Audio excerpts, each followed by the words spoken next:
Hello दोस्तों, welcome to my YouTube channel divided time friends.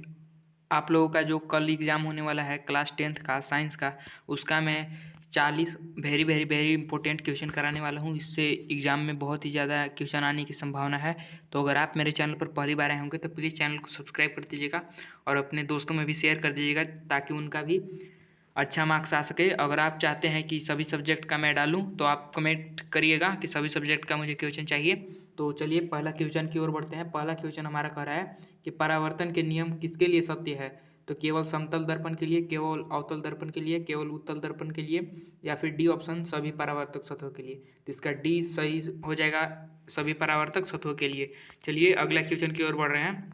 अगला question हमारा कह रहा है, मेरा स्लाइड उल्टा है तो मैं उल्टा स्क्रॉल डाउन करूंगा, उससे आप घबराइएगा मत। समतल दर्पण की फोकस दूरी क्या होती है। तो समतल दर्पण की फोकस दूरी होती है 0, क्योंकि समतल दर्पण का कोई फोकस ही नहीं होता है। अगला क्वेश्चन की ओर बढ़ रहे हैं। अगला क्वेश्चन हमारा कह रहा है कि एक दर्पण की वक्रता त्रिज्या 20 सेंटीमीटर है, इसकी फोकस दूरी क्या होगी।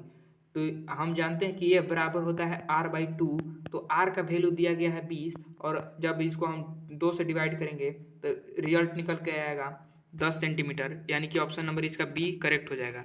चलिए अगला क्वेश्चन की ओर बढ़ रहे हैं। अगला क्वेश्चन हमारा कह रहा है यहाँ पर कि वस्तु के आकार का वास्तविक प्रतिबिंब प्राप्त करने के लिए किसी वस्तु को उत्तल दर्पण के सामने कहाँ रखा जाना चाहिए। तो इसका ऑप्शन नंबर बी सही हो जाएगा, फोकस दूरी के दोगुने पर। चलिए अगला क्वेश्चन की ओर बढ़ रहे हैं। Question number 5। क्वेश्चन नंबर 5 हमारा यहाँ पर कह रहा है कि दिए गए आरेख में आपतन कोण और परावर्तन कोण ज्ञात कीजिए। मतलब कि अगर आप जानते हैं कि ऐसे कोई लाइन है, उस पर एक वर्टिकल लाइन ऐसे आता है तो इधर 90 डिग्री और इधर भी 90 डिग्री बनता है। तो यहाँ पर आगे से दिया गया है 35 डिग्री। तो आपको 35 में ऐसा डिग्री एक जोड़ना है जो मिल करके 90 डिग्री हो गया। अगर आप 45 डिग्री 35 में जोड़ते हैं तो 90 नहीं होगा, 60 जोड़ेंगे तो भी नहीं होगा, 30 जोड़ेंगे तो भी नहीं होगा। अगर आप 55 डिग्री को जोड़ देते हैं 35 डिग्री में तो आपका 90 डिग्री हो जाएगा, और इधर भी 90 डिग्री हो जाएगा। तो आपका ऑप्शन नंबर बी सही हो जाएगा, 90 डिग्री, सॉरी 55 डिग्री। चलिए क्वेश्चन नंबर 6 की ओर बढ़ रहे हैं। क्वेश्चन नंबर 6 हमारा कह रहा है कि एक गोलीय दर्पण तथा एक पतले गोलीय लेंस की फोकल लंबाई -15 सेंटीमीटर है। दर्पण और लेंस समभुज है, तो इसका ऑप्शन नंबर ए सही हो जाएगा, दोनों अवतल होंगे। चलिए क्वेश्चन नंबर 7 की ओर बढ़ रहे हैं। क्वेश्चन नंबर 7 हमारा कह रहा है कि एक वस्तु को अवतल दर्पण के सामने 60 सेंटीमीटर दूरी पर रखा गया है। दर्पण द्वारा बनाया गया वास्तविक प्रतिबिंब दर्पण के सामने 30 सेंटीमीटर की दूरी पर स्थित है। वस्तु का आवर्धन क्या होगा। तो इसका आप आवर्धन सूत्र से जब फॉर्मूला बैठा करके आप आंसर निकालेंगे तो इसका ऑप्शन नंबर बी आएगा, -2 यूनिट। चलिए अगला क्वेश्चन की ओर हम लोग बढ़ते हैं। अगला क्वेश्चन हमारा यहाँ पर साफ साफ कह रहा है कि एक वस्तु को उत्तल दर्पण के सामने 40 सेंटीमीटर दूरी पर रखा गया है। प्रतिबिंब दर्पण से 15 सेंटीमीटर पीछे दिखाई देता है। दर्पण की फोकस दूरी क्या होगी। तो इसका ऑप्शन नंबर ये सही हो जाएगा, +24 सेंटीमीटर।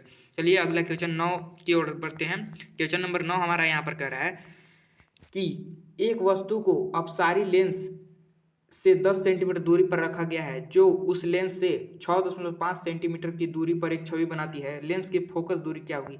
इसका फोकस दूरी होगा -16.5 सेंटीमीटर। चलिए क्वेश्चन नंबर 10 की ओर बढ़ रहे हैं। अगर आपको कैसा वीडियो लग रहा है कमेंट में बताते चलिएगा।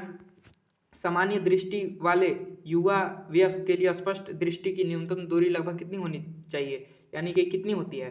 तो 25 सेंटीमीटर, ऑप्शन नंबर सी इसका करेक्ट हो जाएगा। चलिए अगला क्वेश्चन की ओर बढ़ रहे हैं। अगला क्वेश्चन हमारा 11 नंबर का है। निम्नलिखित में से किस रंग का तरंग दैर्घ्य सबसे अधिक होता है। तो लाल रंग का तरंग दैर्घ्य सबसे अधिक होता है, आपने पढ़ा भी होगा। ये बहुत ही ज़्यादा इंपॉर्टेंट क्वेश्चन है। चलिए 12 नंबर क्वेश्चन की ओर बढ़ रहे हैं। 12 नंबर क्वेश्चन का है, विशिष्ट प्रतिरोध का एसआई मात्रक क्या होता है। तो विशिष्ट अगर बोल दिया तो ओम मीटर, और केवल प्रतिरोध आपको बोल दिया तो ओम होगा। आपको एग्जाम में कंफ्यूज करने के लिए आ सकता है विशिष्ट लगा करके या फिर विशिष्ट प्रतिरोध लगा करके। अगर विशिष्ट कहे तो ओम मीटर, अगर प्रतिरोध केवल कहे तो ओम। चलिए क्वेश्चन नंबर 13 की ओर बढ़ रहे हैं। क्वेश्चन नंबर 13 हमारा यहाँ पर कह रहे हैं कि 4 ओम, 6 ओम और 10 ओम के 3 प्रतिरोधकों को श्रेणी क्रम में जुड़े हुए हैं, तो उनका तुल्य प्रतिरोध क्या है। यहाँ पर बोल रहा है कि श्रेणी क्रम। श्रेणी क्रम का मतलब होता है R1 + R2 + R3 + dot dot dot. तो यहाँ पर दिया गया है 3 प्रतिरोध हैं, 4 ओम, 6 ओम + 10 ओम। सभी को ऐड करके 20 ओम हमारा करेक्ट आंसर हो जाएगा। चलिए अगला क्वेश्चन की ओर बढ़ रहे हैं। अगला क्वेश्चन हमारा यहाँ पर कह रहा है क्वेश्चन नंबर 14, प्रतिरोध R के एक तार को 10 भागों में काटा जाता है, फिर उन्हें समांतर जोड़ा जाता है। नया प्रतिरोध क्या होगा? तो इसका आंसर आप लोग कमेंट में बता दीजिएगा। चलिए अगला क्वेश्चन की ओर हम लोग बढ़ रहे हैं। अगला क्वेश्चन यहाँ पर आप देख सकते हैं कि ऑक्सीकरण वह प्रक्रिया है जिसमें शामिल होता है। तो ऑप्शन नंबर ए ऑक्सीजन का योग। चलिए इसका ऑप्शन नंबर ए सही है। अगला क्वेश्चन की ओर बढ़ रहे हैं कि अगला क्वेश्चन यहाँ पर कह रहा है कि जब